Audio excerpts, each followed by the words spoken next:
Hello, everyone, and welcome to the All of Life podcast. My name is Warren. I'm joined by John, joined by Jim. We are standing up today because we're doing something a little bit different that we'll get to telling you about in just a moment. Happy St. Patrick's Day.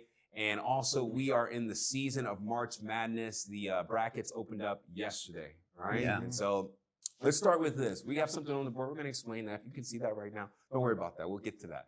But let's just start with March Madness and talk about the teams that we are hoping or picking to go all the way in our brackets. Now, this isn't like official bracket advice or anything like that. We're no experts. I don't think anyone could be an expert in this thing. I'm going to claim it. Wow. Yeah. Wow. All right, so we're going to do Dang. something different for top of the mind today. Let's do this. What team do you have going all the way? Well, I'm going to say this is advice. Okay, here we go. Okay. Houston Cougars. Wow. The tough defense. I actually pick them every year and they never win. Yeah. But this is the year. They're going to win this year. Okay. So, Houston. The year, Houston. Yeah, you're a real fan of Houston. yes. Yeah. I actually have never loved a team like I love the Houston Cougars men's basketball team. So, Wow. note, he loves Houston more than the Suns. For sure. There Loves it Houston is. more than the Wow. Cardinals. Yeah, for sure. Wow. All right. I've got Auburn going all the way. Auburn. So All right. yeah, a lot of people were picking Duke, Yeah. and I had Auburn going to the Final Four. So I said, hey, you know what? I'm just gonna put them in as winning it all. So Auburn. We got Houston. I'm going to go St. John's, Red Storm. Yes, that is a homer pick. But you know what? St. John's hasn't been good like they are in, 20 years or so. Yeah. I love Rick Pitino. He is a coach with a proven track record Right. of success. He's won the tournament twice already. Louisville and Kansas, maybe? Kentucky. Kentucky. there you Yeah. go. And so that's where I'm going for that. So, Yeah. all right, we'll see. It's all a crapshoot anyway. Yeah. You know? So we'll see Be how fun, though. We'll see how it goes. But we're gonna do our own bracket today. Mhm. We got our own bracket today, and so hopefully we're looking at the board here. Do we have the board in clear shot? Okay, great. All right, so Jim, you set up a bracket here. If you're Mhm. looking at this, yes, this is from Galatians chapter 5, fruits of the Spirit. Mhm. Tell us what we're gonna be doing today. Yeah, so we are not ranking the value of the fruit of the Spirit here in To be this clear. bracket. Yeah. Okay. But what this bracket is we think that there are certain fruit of the Spirit that get de-emphasized, Yeah. they get Yeah. ignored, and some that get emphasized. Mhm. So we're doing a bracket to determine what is the least emphasized fruit of the Spirit that we need to pay more attention to. So the more popular ones would get eliminated early. And Yeah. what we're really trying to discuss is which one of these in our day and age do Yeah. we tend to downplay, ignore, and we need to give some attention to. So all this coming out of Galatians 5, where it talks about the types of characteristics that come from a life in the Spirit. So to be Good. clear, I know Jim just said it, I'm gonna say it again. Mhm. We are not ranking the value of the different fruit that's on this board, Yeah, right? yeah. We're not ranking the value. And basically this is a ridiculous Yeah. and creative way of talking I love it. about Yeah. Love what it. do we need to be paying more attention to. Yeah. So we'll start I'm gonna start our timer over here We'll too. start here. Yeah. Where we're going to start with is right here. We've got the play-in game. Oh shoot. Obviously, love and joy, they're the first two for the Spirit. They tend to Yeah. get emphasized a lot. So we put them in the play-in game. Which one of these do you think we tend to downplay more? Should we Love go? or joy? Should we go one by one, or should we just open it Just open it up? up. Open it up. All right. Yeah. All right. So which one do we downplay more, love or joy? Yeah. I would say joy. I think love is the thing that we emphasize. Now, how we define it is different, Ooh. but love is kind of like this universally emphasized thing. Yeah. When Jesus says that the ultimate aim of the law is to love God with love. everything you have, love your neighbor as yourself. When he says the greatest of these is love, 1 Corinthians 13, if I have not love, like we've got a problem with sometimes defining love incorrectly, but Yeah. it definitely gets emphasized. And let me just give the definition Oh of yeah, love. that'd be helpful. This comes from John Stott. This characteristic is the primary Christian virtue reflecting God's self-giving love in Christ. not just about emotion, but giving of oneself. Yeah. It's an active concern for the good of others, not just a feeling. So that's what John Stott says about love, and here's what he says about joy. It's a deep inner rejoicing. That's kind of a cheap way of doing the definition. You Use the word in word. there. A deep inner rejoicing that comes from knowing God, independent of circumstances. It's a sense of like of just basking in the goodness of God and how He is for you and Yeah. the good Yeah. that He's doing. So, what? I mean, I was thinking of trying to advocate for love, but I think it's kind of foolish. Yeah. Now, again, like you guys have said, the biblical definition of love is often lost, Yeah. right? But I think in our culture, like love is very much emphasized. So I think we got to go joy here. Yeah, I'm putting joy We got to go joy here. in the All bracket. right. So we say, oh, that's not going to show up, is it? No. Yep. All right. Joy makes it to round 2. There we go. All right. All right. Since we've been talking about joy, You want to move to the other side? let's keep going since Okay, joy's cool, fresh on our cool, mind here. Okay. Joy, peace. We're adding peace to the conversation. Okay. Peace is, according to John Stott, a wholeness and harmony with God and others stemming from reconciliation through Christ. It's like you're at peace with God and you're at Yeah. peace with other people.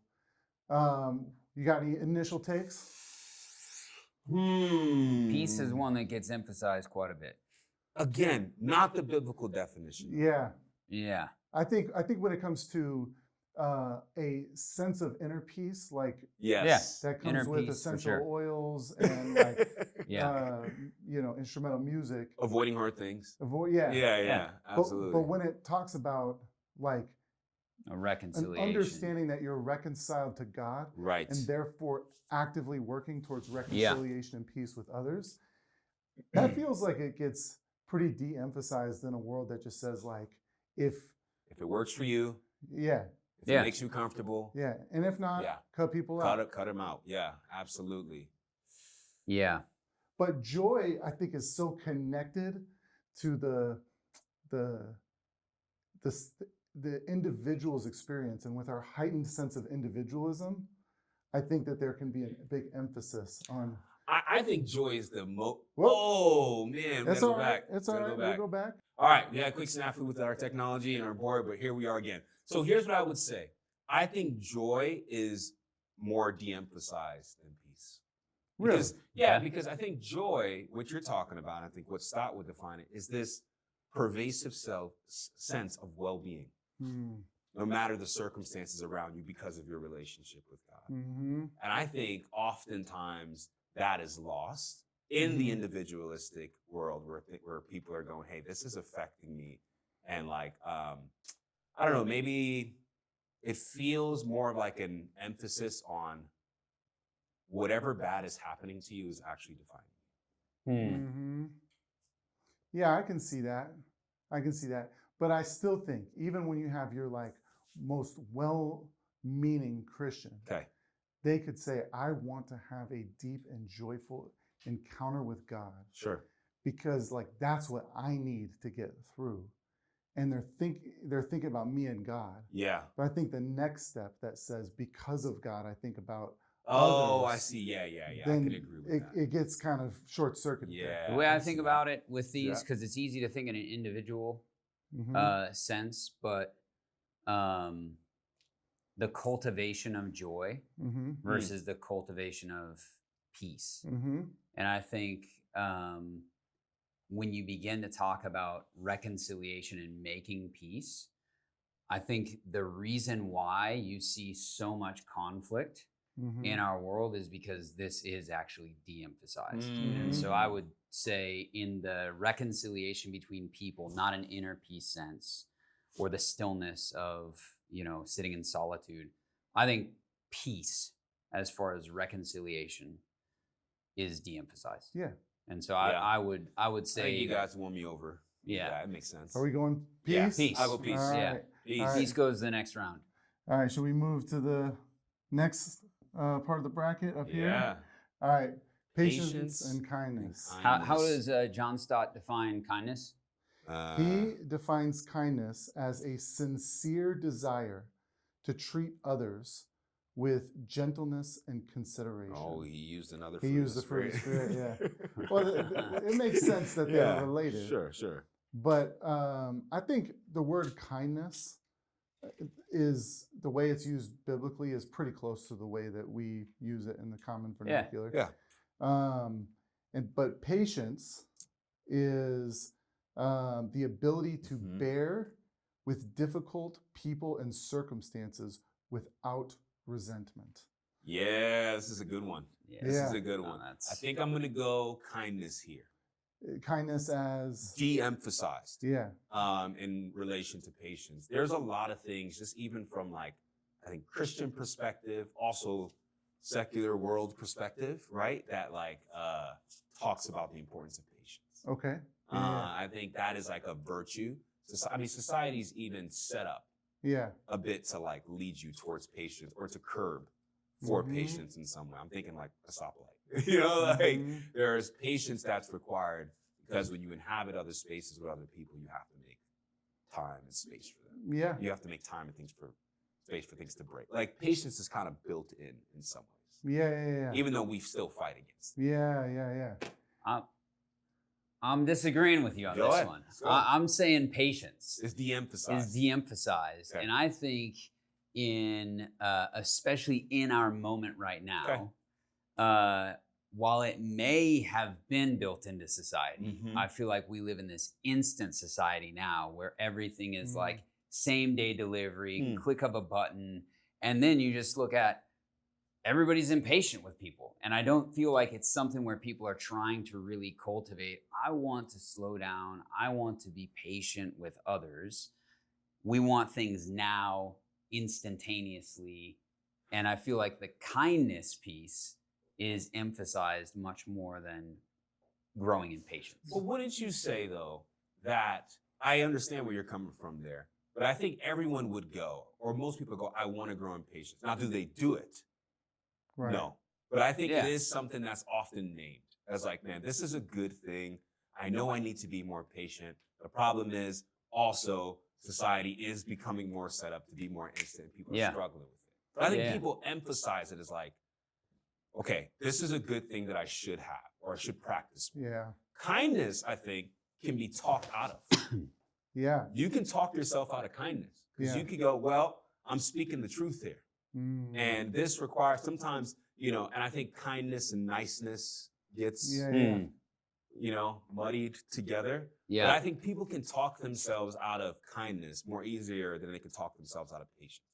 If you go, I'm an impatient person, people are gonna be like, that's a flaw. Yeah. So I'm torn. Okay. Here's why I'm torn.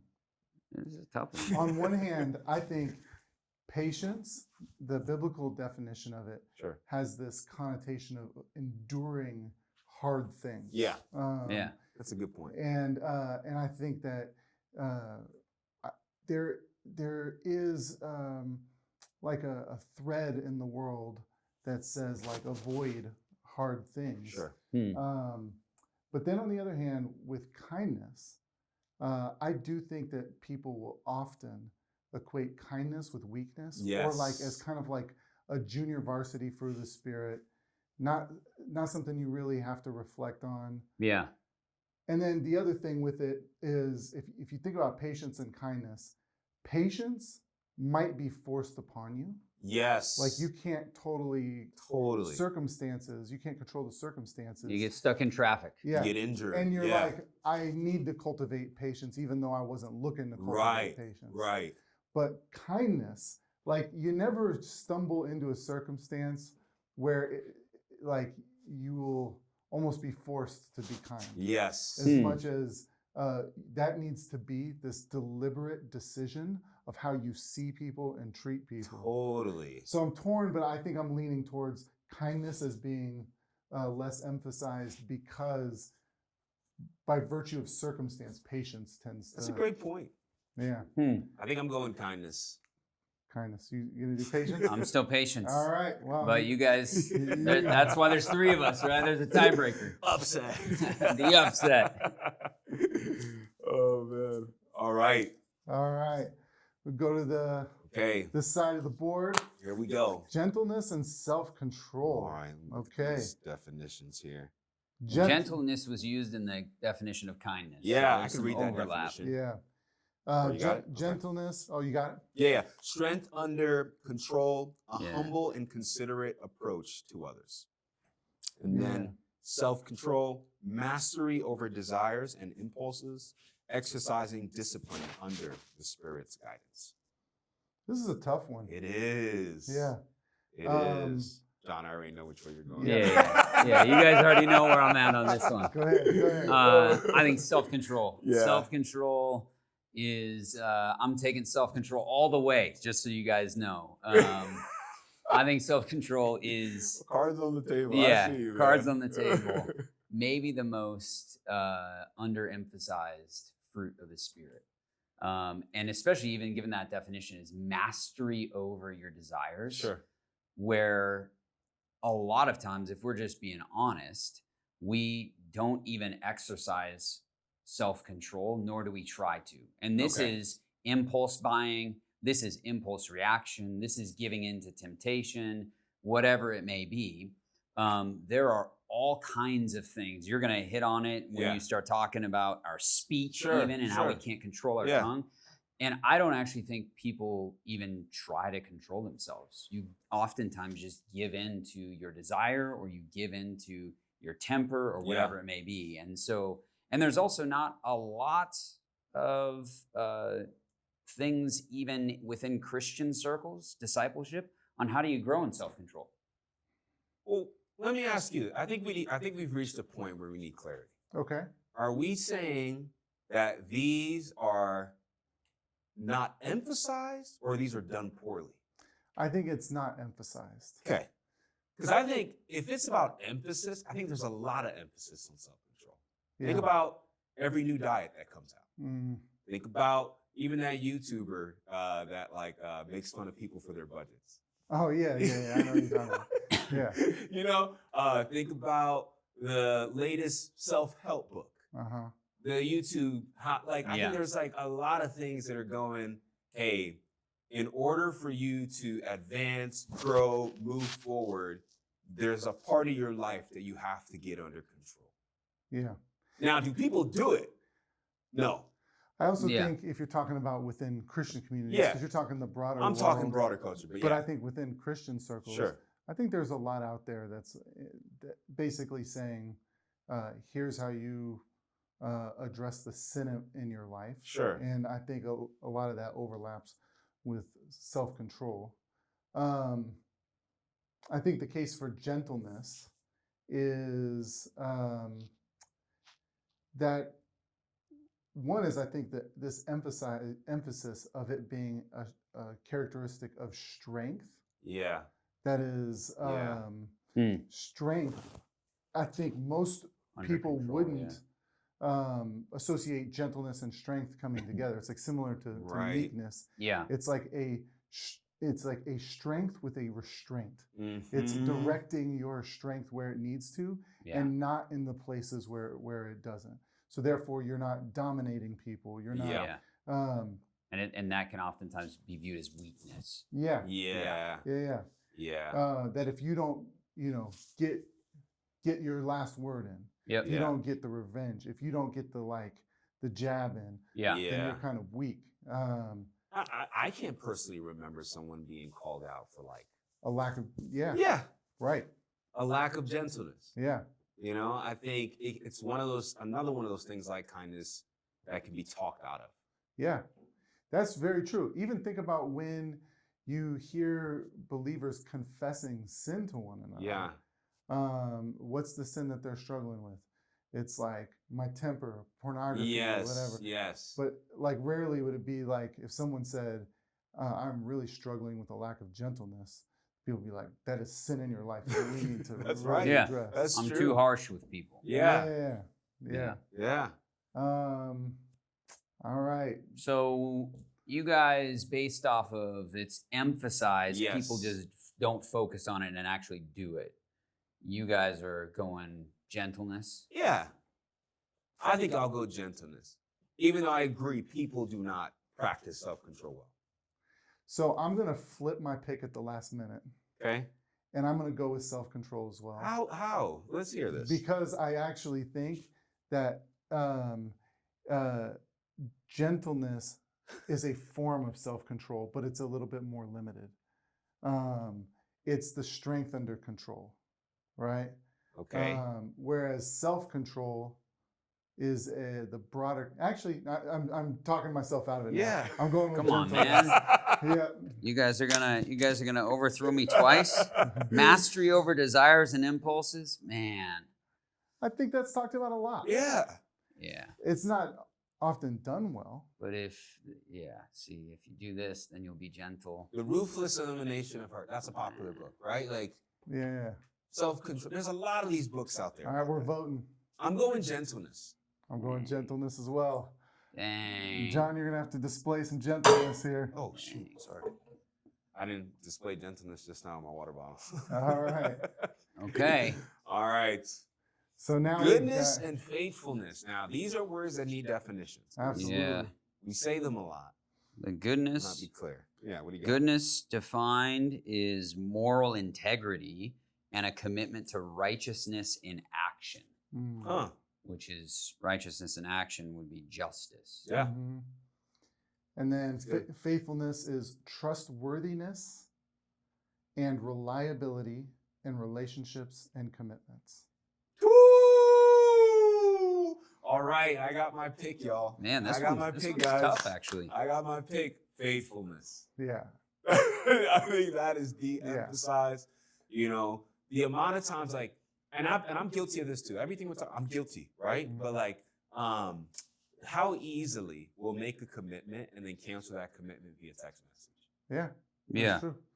and somebody's counting on us. Yeah. Yeah. And I think we've talked about like this recent cultural move of meta-modernism. Yes. Which is sort of defined by not as much about deconstructing the world Yeah. and saying that there's no overarching story, but as much as it is to say that that there are many different stories that you can choose from, and you should be choosing them Yeah. and living within them, whether it's consumerism or hedonism or success and ambition. Mm-hmm. And I think what will happen is there's a mindset that I can just kind of pragmatically Mm-hmm. shift between commitments, worldviews, Yeah. all these sorts of things that to where like faithfulness and steadiness in almost any area of life isn't really esteemed all that Right. Yeah. much. Right. Stick it out with your family. Yeah. Be faithful. Often now, if someone works somewhere for 3 years, It's you looked down Yeah. upon. yeah. Yeah. Yeah. You've got like That's a good point. Friendships trading each other Yeah. left and right. Yeah. over time, I think when you just look at history, in the last 100 years, even there's an erosion of emphasis on faithfulness. Yes. Mhm. And that's everything from marriage, friendship, job, just overall life commitments.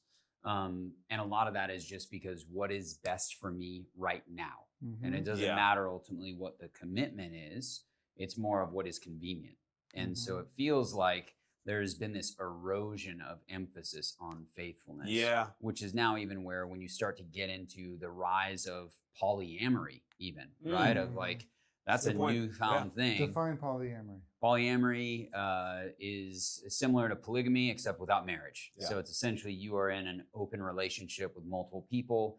And now certain cities actually will even recognize Wow. that as a whatever the relationship is called, Yeah. but they acknowledge Polyamorous it, or- a yeah. polyamorous Mhm. union type of thing that's not a marriage. So Mhm. essentially say, hey, I can be in a romantic, committed relationship with multiple people. Yeah. Mhm. Yeah. Instead of monogamous marriage. You also think about Totally, man. doctrinal commitment. Yeah. Or faithfulness there. Yeah. I think that there's an idea that you can be quicker to discard with historic, important doctrines. Yeah. Yeah, that's true. Based on like what are the winds of the day. Absolutely. Absolutely. Yeah. And I feel like, I mean, because we're talking a lot about faithfulness, I feel like goodness has been emphasized in more recent years. I think in different words. In different words. Yeah. You know, But if you there's look been- at like moral integrity, yeah. there's still at least some kind of standard where you see these scandals, they're Totally. frowned upon. Yep. Because Big there's reckonings, yeah. you know, this absolutely. is a moral failure. And so there's like a Yes. reckoning moment Yeah. where even if it's defined different, there's still a threshold of like, that is not morally Yeah. okay. Yep. You know? I think we're on the same page here. All right, I think Yeah. we've got a consensus here Faithfulness. that faithfulness moves to the next round. Conference final. Final four. Dang, Sorry. Final Four. All right, final four. Final four. We're gonna discuss these, and Okay. I'm gonna throw in a little twist at the end Cool. before we vote. All right, let's go with faithfulness and gentleness. Ooh. This is a hard one. That's a tough one. I think I'm going to go faithfulness. you're gonna go faithfulness. I'm going to go faithfulness. Yeah. I think there is an emphasis more on how you say things, tone, words. Like if you treat, I think some of goodness and gentleness can kind of go together too. Like people often look at it as morally not good if you aren't treating people well. And so I can see that being more emphasized than a commitment, like an ongoing commitment to Yeah. something. So Process of elimination. I'm already looking at the other side. The Let's go. definition of Let's go. kindness was a sincere desire to treat people with gentleness. That's true. So that's a process of elimination. I'm going faithfulness for all the faithfulness. reasons we just said. Yeah. It feels like there's an erosion of Yes. faithfulness at really it's the expense of what is convenient Yep. for me. What do I Yep. want? It doesn't matter ultimately about my commitments. And so, yeah, I think faithfulness. I think so too. So here's the twist. Okay. I just want us to name which one are we weakest in before moving easy. on. Easy for me. What is it? Gentleness. Yeah. Gentleness? Gentleness. Easy. Same. Yeah. What does that look like for you guys? Oh, I think it looks like me seeing the end of where I want to go, Mm-hmm. and what it might be a beautiful end goal, Mm-hmm. right? And it might even in my mind be something that's God glorifying and helpful to people, but not thinking sometimes of how you get there, Yeah. and sometimes taking means and even an approach that might not consider Yeah. how it might affect Yeah. others in the process of getting to wherever we need to go. Yeah. Yeah. Yeah, I think for me, it's if I feel really strongly convicted about something or something I want to do, I could not move forward with a consideration of others. And I think the definition that Stott uses is also a humility. Yeah. Mhm. It's good. And so, yeah, I feel like that will oftentimes then play out with people that I'm closest to. Yeah. Mhm. You know, it's like, yeah, it might be easy to be gentle to, you know, hey, this is an interaction. But hey, when it comes to like people that I'm closest to, Mhm. it can be easier to lack gentleness. Yeah. Which is actually, those are the people that I probably should be most gentle with. you know? Exactly. And you know Yeah. what? Like you have to remember about these things. It doesn't just say gentleness when everything in your life is going easy and Totally. right and all the circumstances are working out. It just is gentleness as a part of it. And I think for me, sometimes when it feels like in different situations where the walls are closing in, right? I got Mhm. things piling up. My schedule's getting busy. Life at home has been chaotic. I feel like in those moments, Yeah. it's easy to lose this Yeah. Yeah. in my character. Yeah. Yeah. I would agree with that for me as well. Mm-hmm. I think the best example I've seen of this is I have a mentor. He showed up in town last week. He was a part of the church for a long time before he moved to Albany. And he had the ability to say the boldest things to you, where it was absolutely clear what he was saying. Yeah. Yeah. But he carried a sense of of gentleness, Yeah. where he knew how hard do I need to push before I start breaking the person, Wow. but rather than breaking the sinful areas of the hearts, right? And I just remember walking away and, you know, having him basically tell me that, you know, I was not doing a good job in the way that I was like leading a short-term team to Turkey back in the day. Yeah. Like, that's a hard thing to hear. Totally. But I walked away from it just feeling like this guy deeply cares for me and wants to see me be more like Jesus, and I want to move towards him. And Yes. that. Yeah. Yes. And I think that's a real display of gentleness. Good. So, Yeah. but we are moving faithfulness into the bracket here.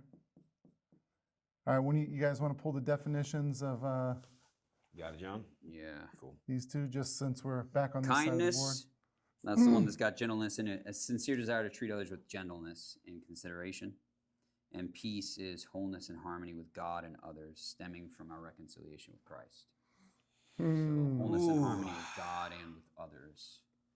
De-emphasize. Oof. All right, so let me ask you this question.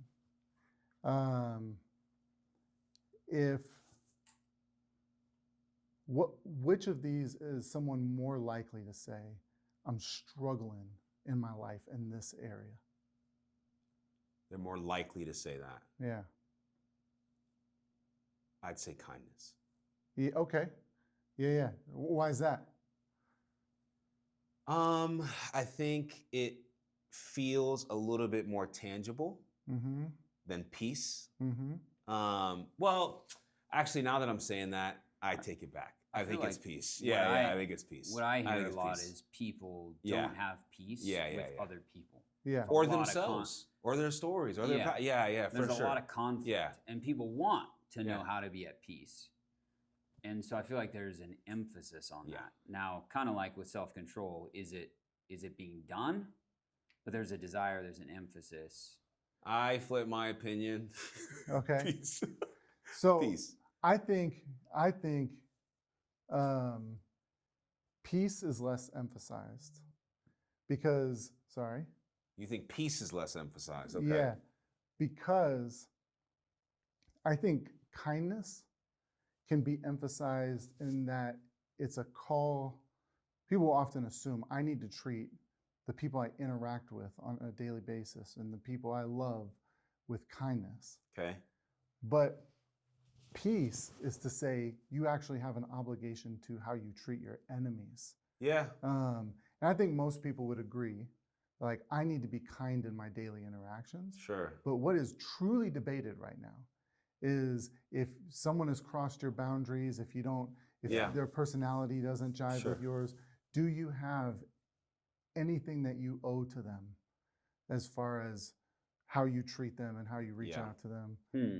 That's why I would say that peace is de-emphasized. Like, yeah. No, I'm trying to think about this because I think initially that's what I was thinking. Yeah. I couldn't put it into words in the moment, but de-emphasized. There's also an age thing here too. Whereas I think when you're young and you're like a kid, kindness gets, actually, depending on if you have siblings, peace might be as well. Yeah, I feel like with this one, because it encapsulates gentleness as well, I don't really hear a lot of people that are saying, hey, I'm struggling to be kind to others. That's true.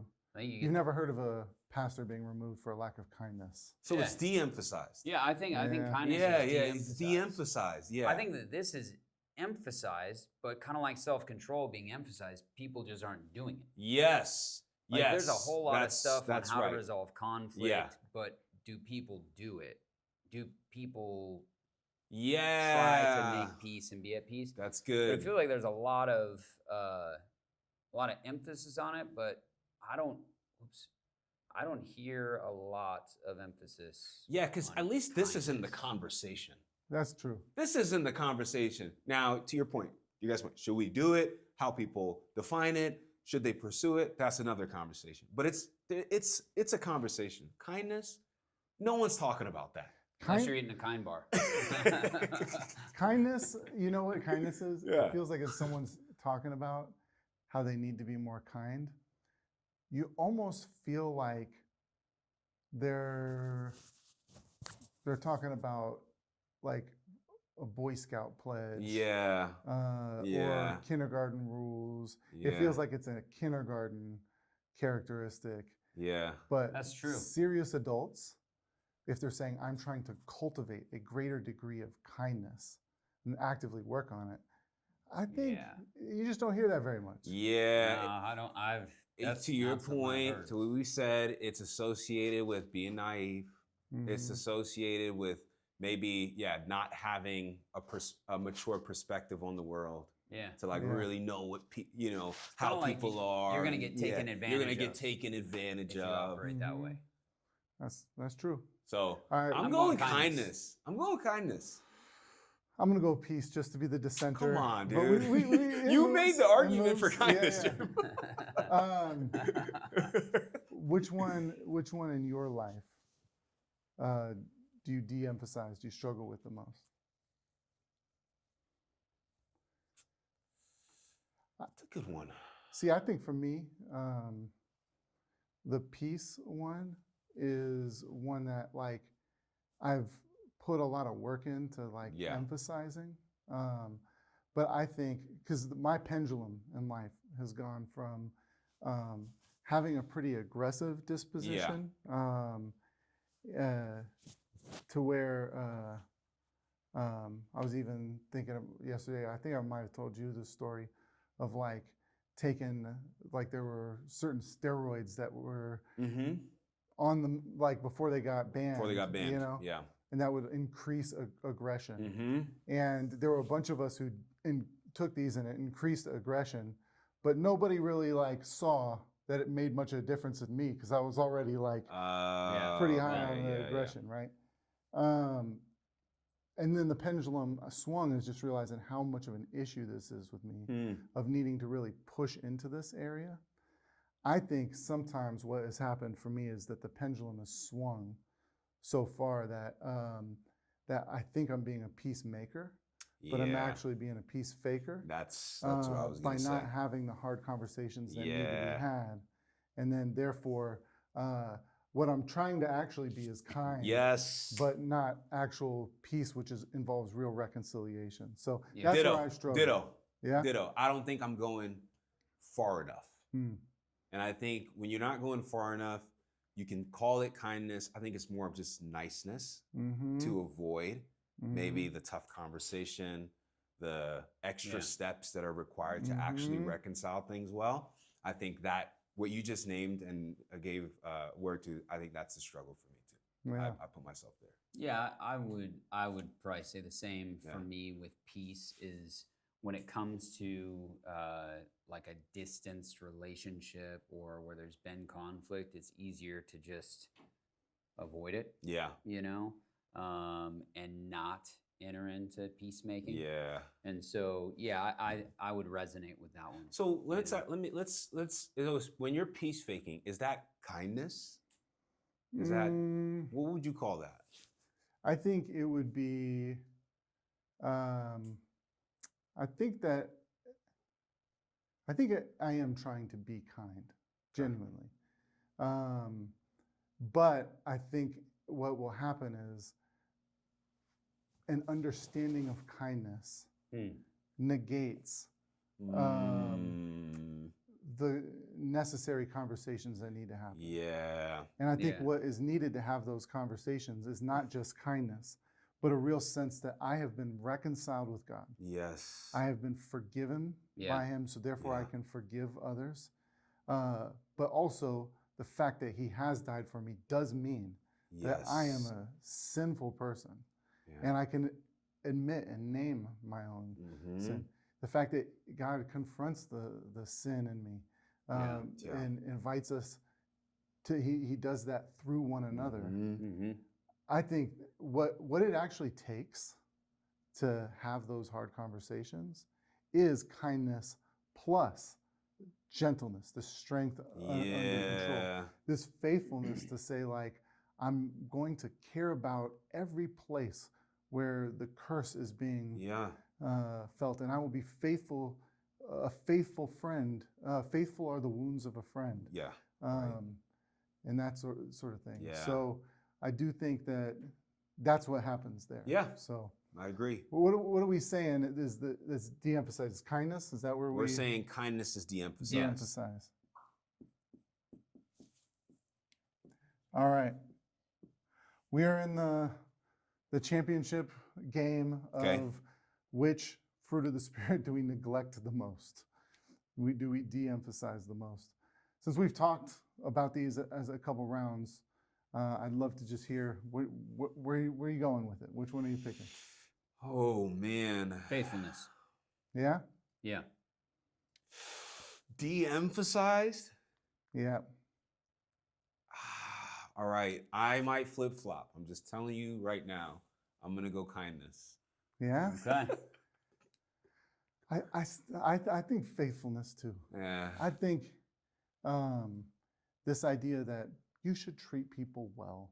Yeah. Yeah, you're right. Is kind of in the It's in the vernacular. You're right. Yeah. But Yeah. the you should keep Yeah. going. Yeah. Yeah. Or you should keep your commitment. Yeah. Yeah. I mean, this is like, and Or I you should think hold like, fast to the faith and the, totally. Yeah. I think it's like in the realm of faith, I think it's being faithful to a church community and Sure. a church family, your own family, marriage, friendship. Yeah. Like that's a huge one. Like there's a lot of unfaithfulness in friendship. And then you also have career, job, like you maybe have made commitments. And Yeah. like, no, it's just because ultimately I think the thing that so oftentimes happens is what is the best thing for me and what Yeah. I want. Mm. And it's like, well, if I want to, boom, I'll just jump out of this church. I'll jump out of this Yeah. marriage. I'll jump out of this friendship. I'll move and it's very self-focused, which gets into the whole, I mean, It's you that, talked about it, the cult yeah. of self, leads to an erosion of It's faithfulness. that KD syndrome, KD syndrome. Yeah. Yeah. Or should I say LeBron syndrome, Jordan? Like the sign over there. Yeah, I think we're landing with faithfulness. All right. Yeah, I think you're right. And so here's how we'll close: Okay. is to tell a story of Okay. where you've seen either faithfulness in action, or at the end of your life, what you want to see in your own life. Which direction do you guys want to go with that? You can pick your direction. Oh, we can all pick a different. Yeah. Okay. Either one. All right. What do you got, John? Let me think real quick. All right.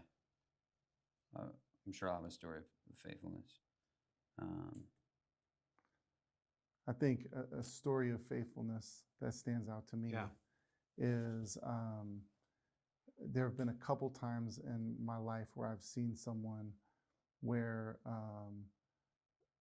a spouse has had a significant illness, Yeah. prolonged, Yeah. sometimes neurological Mhm. injury, Yeah. and to where that person's personality isn't the same, or maybe they're not even able to interact other than in just like very simple levels, where that person could easily step out of that marriage. But the commitment that they made was for better, for worse, richer, or poor, Right. sickness and health. Yeah. And Yeah. that they're saying, like, even though now the nature of this relationship is to where I am going to functionally be a caretaker and a servant of this Right. person, they're not going to be able to help me much. Yeah. Even like sexual intimacy may not be there, Yeah. but I'm going to stay faithful to that covenant. Yeah. When I see that, that gives me just like a glimpse of like the faithfulness of God Yeah. and the way He Yeah. interacts. with us. Absolutely. Yeah, the example that I have is my grandma and grandpa. They're no longer alive, but they lived long enough to be married for 75 years. Wow. And my grandpa, actually this week, he would have turned 100. Wow. And got married super young in the South during the Great Depression, through poverty, lived through all of the stuff, farming, And then, man, through the highs and lows of life and a just really challenging life, like they remained faithful to one another, and they are followers of Jesus, and they're my mom's parents, and yeah, just had a huge impact on my life. But you see, like 75 years, and even a lot of what you're saying is, and there was health stuff. Yeah. There was, they were each other's caretakers through various seasons of life, and man, it was a beautiful picture of faithfulness in 75 years of marriage. My grandma she died during COVID, actually. Not because of COVID, but she lived to be 100 years old. Wow. And my grandpa had died a few years before her, but yeah, pretty crazy. Wow. So yeah, man. I think whenever this question's asked, a person I always think about is my dad. And, I've shared stories before about some of what that has looked like. In my last sermon, I talked about him picking up the widows of our church. And there are a lot more stories like that. So I'm going to go a different direction, though, and go, at the end of my life, what do I want said about me? Right? Was that the question? Sure. Kind of. Yeah. Yeah, I think there are some things that I try, because that's a question I think about. And I think when you think in those terms, life becomes very simple, in some ways. And so, I think I was a loving, committed, kind, caring husband. And the same goes with being a father. Like, my kids had my attention. They didn't feel like an interference in my life. That I stewarded the things that God gave me. Yeah. I hear that. Yeah. And I think that will be said about you. Thank you. Yeah. I think in many ways this is like a silly, playful exercise here. But I think what it speaks to is in every generation that we're going to have a tendency to emphasize certain aspects of Scripture and then de-emphasize others. And probably the areas that we tend to shrug off the most, kind of what you were talking about yesterday, shrugging off. And then isn't it interesting that the one we circled on faithfulness that we de-emphasize and fail at is actually the thing when you look at the whole of story of the Scripture. Bible, is that God is the faithful one, faithful love, and it's the story of the faithfulness of God. Yes. Jesus' words, I will be with you until the end. So even when we are de-emphasizing faithfulness, we have a God who remains faithful. Absolutely. I think that's a good place to land it. All right, guys. Hopefully this is a fun exercise, and hopefully it's got you thinking, because this has me thinking about a lot, and also grateful that we serve a faithful God. So, see you guys next time.